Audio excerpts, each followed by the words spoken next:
very smart people all over here. And I'm going to be talking to you guys about Meraki and some of the cameras that some of you might have. And the good news is, if you don't have one and you want one, although there's a wait list, we actually have a spare one now. So someone returned one of them. So if you have one, if you want one, let us know. We'll get you one. So we're going to be talking about what's Meraki, just a very quick overview, the cameras, and the capabilities and APIs, and we're going to talk about the APs as well, although no one really wants to use the access points, so we'll probably just skip that part. Funny thing about the title, so the title was actually, I thought it was actually too long, so I didn't really add it. And when I shared this presentation with one of my boomer colleagues, he actually told me, oh, can you send me again, because my phone didn't let me see the title. And I told him that was the point. Anyway. Cool. So let's move on. So this is the Meraki captains, the MCs. So we'll be here, some of us today, some of us tomorrow, to help you guys with the Meraki stuff during the hack. So myself, Pedro, then we have Natalie over there. We have Josh and Peter. They're going to be here both days, me and Natalie only today. And then you'll have Chandni and Greg tomorrow. So feel free to go annoy them tomorrow. Today, let's take it easy, okay? All right, so very quick intro to Meraki. So like I said this morning, Meraki is really just network devices that you can manage through the cloud. And what that allows us to do is to have a lot of APIs. So all of the API stuff that you see on top of the Meraki kit that some of you guys are already playing with, it was built from the ground up, okay? So you guys will have access to a dashboard, yeah? And pretty much everything that you can do on the dashboard, you can do on the API as well, okay? So as part of the Meraki family, we have APs, switches, firewalls, the cameras, and there's other software management tools as well. There's mainly 3 or 4 types of APIs. So these are actually the 3 main ones. There's another one that we just added, which is the MV Sense one, which is the one that you guys will be playing with, which is the camera one. Okay? So if we go into the main capabilities, we're going to be focusing mainly on the MV Sense API, because most of you guys, or everyone, really just took away the cameras. I don't blame you. They're really my favorite too, so I would have done the same. So you guys will be focusing on the MV Sense API. We have also webhooks built in the Meraki dashboard that you guys can set as well, and I'll go through it a little later in detail. So instead of continuously pulling the dashboard for events, you can actually set triggers that will tell you when something has happened, okay? Which is pretty cool. Right, so the place to be, Meraki.io. Okay, so if you guys want any documentation, just go to Meraki.io. You'll see there's let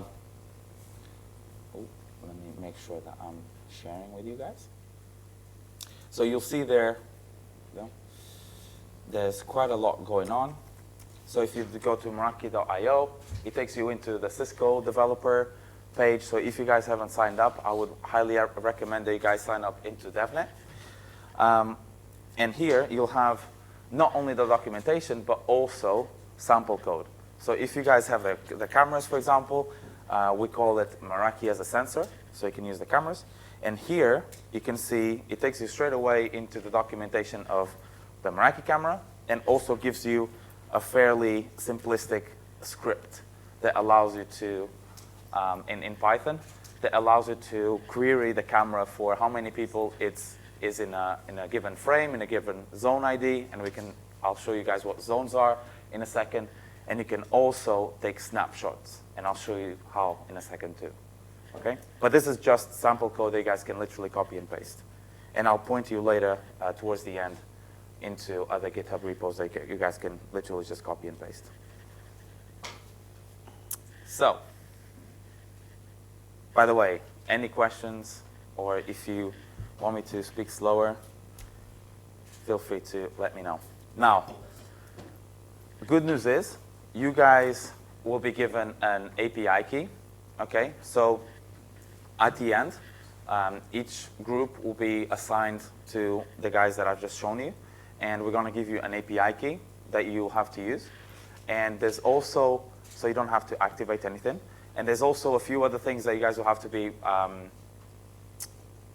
they have to take into account. One is the organization ID, which is going to be the same for everyone, and the network ID. So the network ID actually depends on your group number. Okay, so for the people that have cameras with numbers on them, that's your group number. For the people that don't have a camera, or they have a camera without a number, okay, we'll have to figure out which number you are on. Okay, we ran out of stickers, so that's why you don't have one. But we'll work it out for you. Any questions before we move on? No? Show me the stuff? Okay. Right, so we have, like I said, webhook alerts. Because most of you will be using the cameras, you can set the cameras to raise webhook alerts. And this could be for stuff like you can set zones within the camera frame where if someone walks through, so the camera is able to identify a person, and I'll show you in a second how it does that. If a person walks through, you can raise a webhook to raise an alert for you to do whatever you want to do within your code. Okay? We're skipping this because there's no one using the APs, but essentially with the access points, and we have a few still free if you want to use them, with the access points you can do device location. So they actually have Bluetooth beacons, and through wireless as well, you can do device location. So if you want to track people based on their device when they associate with the AP, you can do that with the access points as well. But since no one is really using them, I'll skip that. Okay. Into the fun stuff, the Meraki MV Sense. So the way it works is, and I'll focus on this because there was a question earlier about it. The Meraki camera actually stores the video locally, okay? So you can access the video and live stream through the cloud, but everything is stored locally. So it has a 128 and 256 solid state drive that stores all the video locally, and you guys can access it remotely. So that means that historically, if you guys want to, depending on what you're building, if you want to check historic data, historic video frames, you can, okay? Up to a certain date. Now, people detection. Like I said, these cameras, they have AI engine built in, and they're able to detect people within a frame, okay? Not only are they able to detect people, they're also able to track them. And I'll show you guys how to do that in a second. But I would like to focus on this because, so here, this is our San Francisco Cisco store, and you can see how people are moving within the store, which in itself it's a use case. And you can see how many people are in that area of the store, right? And there's APIs they can query that will tell you straight away how many people are in the frame. But what you can do is if you go into the dashboard, and I'll show you that right now, if the wireless lets me. What you guys can do is you can actually see the object detection. So you guys might recognize where this is, okay? So this is live footage, okay? So this is what it's happening right now. So you can see people walking around. I'm actually going to tell Tom to jump in front of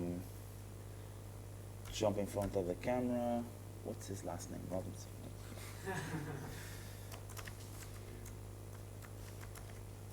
So you guys can see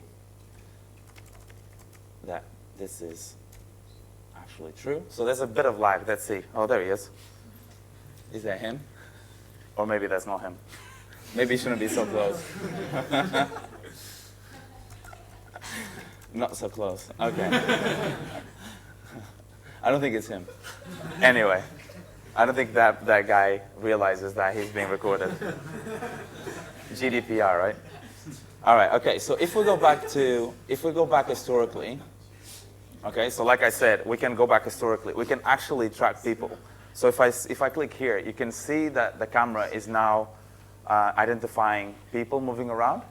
And this is the kind of information that you guys can have access to. So you can see, I pushed this like 20 minutes ago. So this is where those guys were. They were actually just waiting for me. And you can see them moving around.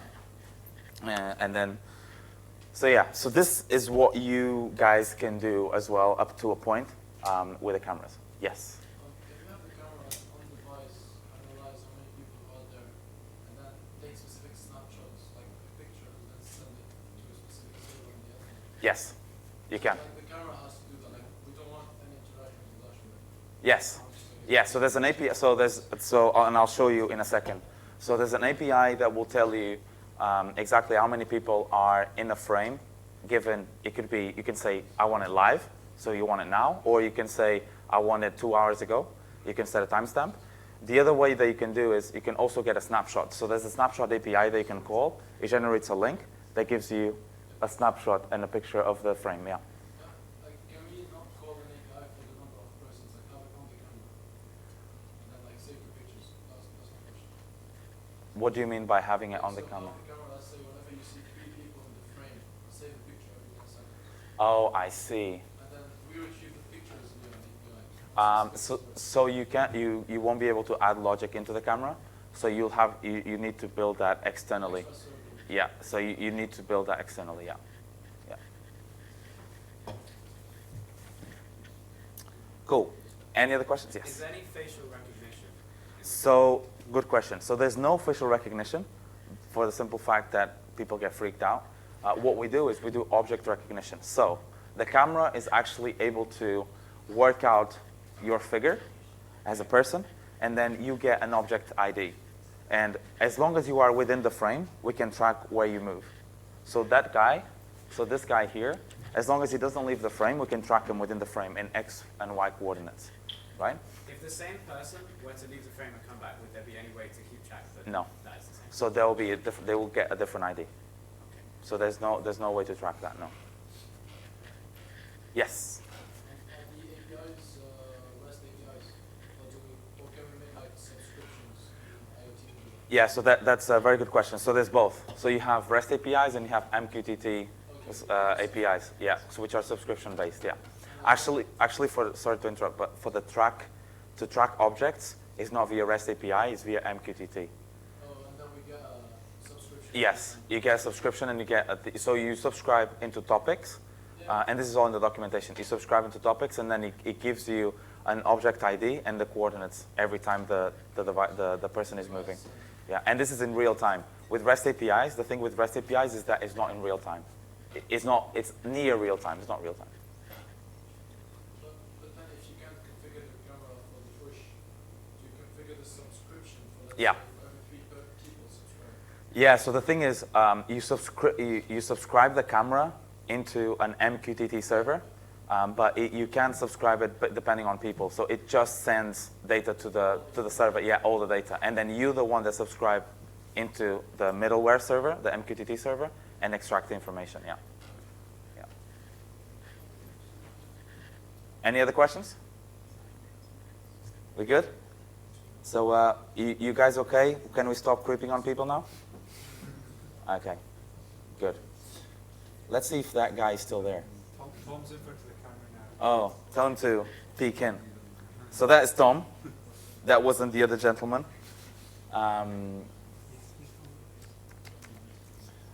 Right, okay.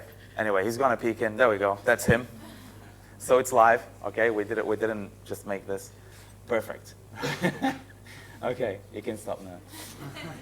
All right, okay, so let's go into settings. Because I want to show you guys some stuff.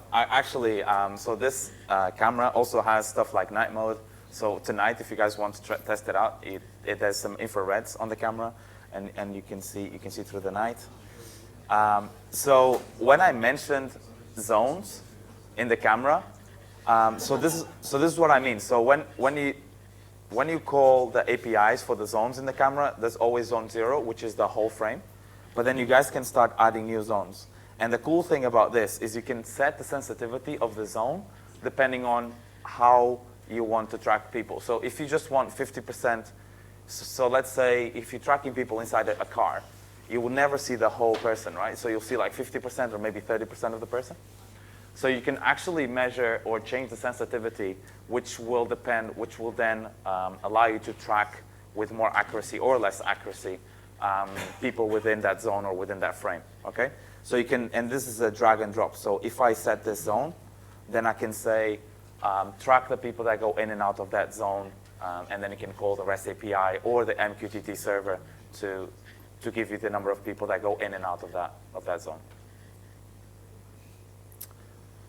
And you guys will have full access to this dashboard, so you'll be able to do all this setup by yourself. Yes. How does the emotion recognition? Good question. So we didn't do the emotion recognition with the Meraki camera, but we could have. But the Meraki camera itself does not give us the emotion recognition. What we could do is we could use the snapshot API to take a snapshot of the person's face. That's just a JPEG, yeah. And then you can use stuff like either GCP, Google Cloud Services, or AWS recognition to then work out emotion and so on. Yeah. So it's a joint project. Yeah. Yeah. Yeah. So I have a camera, right? And I put it on a specific channel. Yes. I have it like on one channel send the pictures to 3 or 4 people, and then another channel send for a specific frame, for example. Then whenever endpoint server listens to 2 channels at the same time. Yes. It's just one channel frame. Just one channel. Yeah. So you subscribe to a topic, and so you can add logic to what the camera is sending. So it just sends always one channel. And then you will have to do the logic after. So you have to be listening to the channel, and then every time you see more than 3 people, you trigger whatever within your code. Yeah. So can the dashboard be part of the MQTT environment? As in, Like because the dashboard can do analysis. yeah, but you have access to some of the, or all the analysis that you see in the dashboard. You should have access to the same analysis on via API or MQTT. So what you see here is pretty much 99%. Yeah, you can have it all. But let's have a conversation after. Yeah. Okay. Any other questions? Yeah. Yeah, with the MQTT, you mentioned like a middleware server. Is that a different machine, or is that on the device? Yeah, so it's a different one, but you can use, and I'll do a call out slightly later. You can use a free one where essentially the camera publishes all the information into a free MQTT server, an open source one, and then you subscribe into that open source one, and then you get that information. So you don't have to build anything. It's all cloud-based, let's say. But there's a GitHub repo that shows how you can set everything up with an MQTT, publish and subscribe. So you can just follow those steps if you want to do the same thing. Yeah. Any other questions? Cool. Right. Okay. 5 minutes. I don't think we're going to make it, but where's my presentation? Right. So we covered some of this stuff already. So we covered the people detection. You can also, in the dashboard, you can do analytics. But again, you guys can do the same via the REST API. So you can have a REST API that tells you either how many people have entered a particular zone live, or how many people are in a particular frame live, or you can even do historically, okay? Same as in the dashboard. Interest zones, so this is the ones that I was just showing you guys, how you can create those zones and then make them trigger things if you want. And then you have the analytics APIs, so you can see here, so you have the aggregate analytics, that's an overview, so that gives you the amount of people that came in and out of the frame ever, okay? Or for as long as the camera was on. Then you can find out which zones you've configured, and you can do analytics on that zone. So you can do analytics based on what happens recently, or analytics live, okay? And all of those APIs, they're all on that website and documentation that I've shown you. And I'm also gonna give you guys a shout out to Postman. Anyone has used Postman here before? Okay, pretty much everyone. So cool. Right, so there's actually a Postman collection, which is really good for Meraki, which gives you access to all the REST APIs for Meraki, including the camera. And I'll show you guys in a second. Just something that I forgot to mention. I'll share these slides with you later. These are links that you guys can click, and it takes you straight to the documentation. Okay. For the Postman collection, we're gonna send you guys into the Slack channel, in our channel, we'll put the Postman collection and the environment. And this is very important because you guys will have to set the environment, which includes the API key. And this is really good because it easily allows you to do some testing on your camera. So the kind of APIs that you guys are going to be using is, once you import it, is the MV-Sense one, which is that one, and it's the camera one. So there's two types. So the camera, this one gives you the URL. So this is going back to some of the questions that were here. So if I want to take a snapshot, okay, so this gives me an URL that I can access, and it's going to show me, and you guys can download this picture, right? So every time something happens, if you want to take a snapshot, and then you can download the picture, okay? And then do some post-analysis with like AWS recognition or GCP or whatever. And there's another, all the other MV-Sense ones is the Meraki APIs that I was just telling you guys about around zone IDs, analytics, and all of that. Okay, so for example, if I want to work out the records, so the zone ID 0 means it's the whole frame, so I didn't say anything. So right now, if I call that API, it's going to tell me that within this time frame, okay, which is about 1 minute, on the whole camera, there was 43 entrances. So there was 43 people walking past the camera within 1 minute, or in and out is 2 entrances. Right? Yeah. Can you get video access from a timestamp? A video access as in to the raw video footage? Yeah. No, unfortunately not, because you have to go, and this is a security feature because the Meraki cameras are enterprise grade, so we don't allow external access to the raw video footage unless it's through the dashboard. So that's the only reason we don't do that. So you have to authenticate through the dashboard to do that. So we don't allow people with the API key to have access to the video footage, unless just to the snapshots, yeah. Cool. Any other questions? So there's an API call that you can do that gives you a link to a specific, going back to your point, this gives you a link to a specific timestamp that takes you into the video footage, but it takes you through the dashboard. So you wouldn't be able to feed this into any other like AWS video analytics because you need to authenticate through the dashboard. Cool. Any other questions? Yeah. I understood as well you can make a request of how many people are in the frame without getting the frame itself, right? Sorry, can you rephrase that? So I can make a request to the camera just to tell me how many people are in the frame right now without getting the footage. Yes, you can. Yes, you can. So it will tell you, so that's the, I believe, the live state. Yes, so if I do the live state, so that tells me, without getting the snapshot, how many people are in the frame, and it tells me it's 2 people right now. And you can set a timestamp too if you want. Yeah. But if you call this API every time, and you can do this through the MQTT as well. So through the MQTT is real time. In REST API is near real time. So there's a bit of a lag, probably 30-second lag or so. So just bear that in mind. Okay, so if you guys want to set up Postman, let us know. We're all here. But all you have to do is you'll have to import the collection, okay, via that button. And then you'll import the collection and the environment. And the thing is, for the environment, once you import it, you're going to see something like this, although it's going to be empty.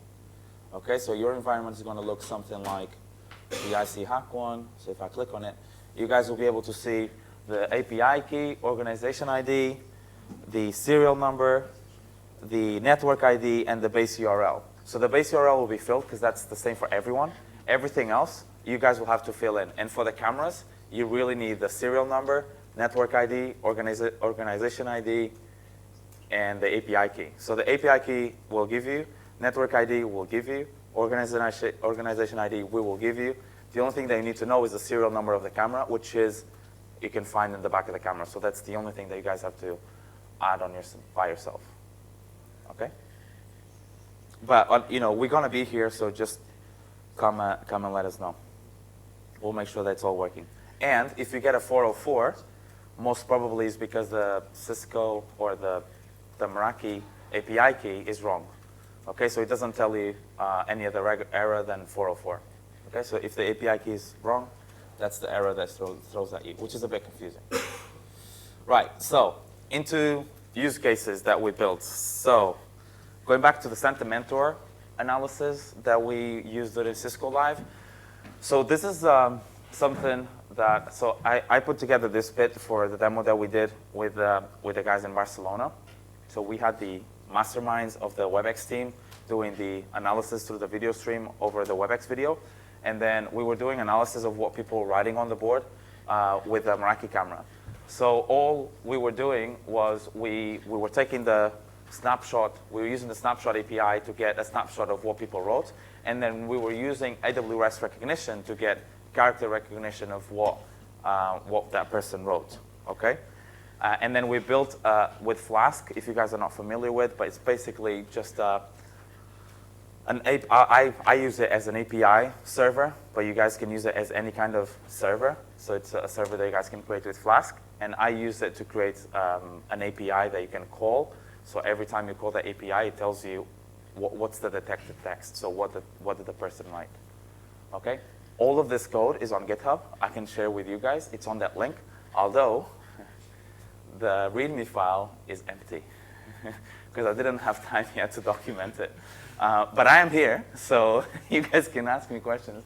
But the code is actually quite well structured in a way that if you have an AWS recognition account or any AWS account with access to recognition, you just need to, so there's like credential files and stuff, you just have to populate them, and then it will work straight away, okay? And then change the API keys with your API key, camera and stuff, and it will just work out of the bat. So the code is well structured in that way, so you can use it. It's just the README is not really there. But I'm here, so you guys can ask me questions. And you can have, I mean, the code is not hard. I mean, you guys will get it straight away, so you can have a look at the code and see how it works as well. Cool, the MQTT one. So this is the other GitHub repo that we have, and this is a really cool one because it also uses WebEx Teams bot, okay, with the Meraki camera.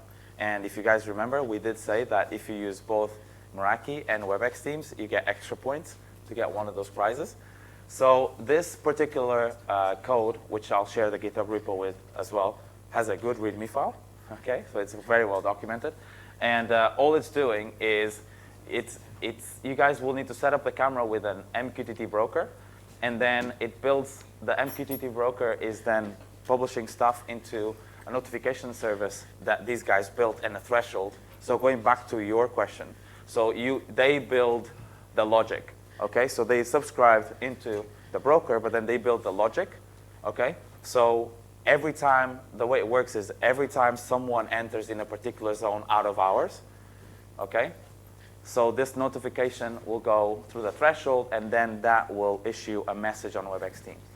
Okay, so for example, if it's in a store, in a cache point, after hours, no one should be near the cache point. If someone is, then someone gets a message saying there's someone in the cache point at 10 p.m. when they shouldn't be, for example. Okay, so that's the use case. And it explains also in that GitHub repo how you can subscribe into a free MQTT server. Going back to your question. There's so many out there. I would say just use one that is not completely free, that makes you sign in, but at least it's guaranteed service. So it's all good. Whew. Last but not least, I promise. We have the MQTT raw detections, which is one side of the MQTT subscriber that you guys can get into. And like I said, you can use it to track objects. And when we say objects, we mean people. And you can see here that you can see where people are within the frame, how long have they been stopped in a particular area, how long did it take them to move from A to B. And you can get all of this through MQTT, right? Not through the REST API, but through the MQTT. Now, if that person leaves the frame, it won't come back as OID5, it'll be a different one. So you just have to bear that in mind. Okay? And we call that directionality. Such a fancy name. Okay. Any questions? No? Cool. Thank you. We're going to be here. So we're going to give you, so for everyone, I need one person per team, okay, to come to me. And I'll give you access to the dashboard, okay? And the way it works is you guys are going to get an email. And on that email, you basically just have to create your password for the Meraki dashboard, and then you just log in. And you have access to your network, and you have access to your camera. From that point on, you can plug in your camera, wait a little bit, maybe about 10 minutes for the setup, and then you'll be able to see the live stream and so on, okay? If you don't have a sticker on your camera, we need to work out which team you're from. So we need to do that first, okay? So these guys over here at the front, so if you don't have a sticker on your camera, if you come here, they will tell you exactly which team you're part of, okay? Yes? Sorry, one last question about the MQTT. We set up locally using Mosquito, and then we can do that. You can use Mosquito. Yeah, there's no problem at all, yeah. And then we can link the dashboard session on that? Yes, and yeah, there's a way on the dashboard, actually. Let me show you very quickly. So if you're planning on using MQTT, the way it works, so the way it works is if you go into, once you have access to the dashboard, you just have to enable the MQTT, which it's not letting me for a second. Oh, there you go. So you just add the MQTT broker, and you can see here, this is what you need to add. So if you're using Mosquito, it has to be accessible, okay? So you just subscribe into that, and then the camera is going to publish everything into Mosquito, and then your laptop or your code, your application needs to listen to your Mosquito. Does it work like just local network on the field? It should work, yes, but I can't promise because it depends what the IT guys did. We just go massive. Yeah, exactly. I mean, test it. If it doesn't work, worst case scenario, you have to use a public one. Yeah. Okay. But if you go to the documentation, it actually covers Mosquito and how you can set up Mosquito and the camera. Yeah, together. Cool. Any other questions before we go on? So, API keys, it's actually the same for everyone. So, because it depends on the organization, I'm not going to go into it. So I'm going to share with you guys on the Slack channel. So use that one. And then we need to get your network ID, depending on your camera number, okay? And that's it. Oh, yes, you have to connect the cameras to the Ethernet ports. So there's only a few Ethernet ports. We have enough, but there's only a few Ethernet ports that work in the building. So there's a few on the low floor, on the ground floor. There's a few on the top floor. So let us know, and then we'll point you to the right Ethernet ports, okay? Any other questions? We good? All right, okay. Thank you. So just come over, and we'll start giving you access to that dashboard.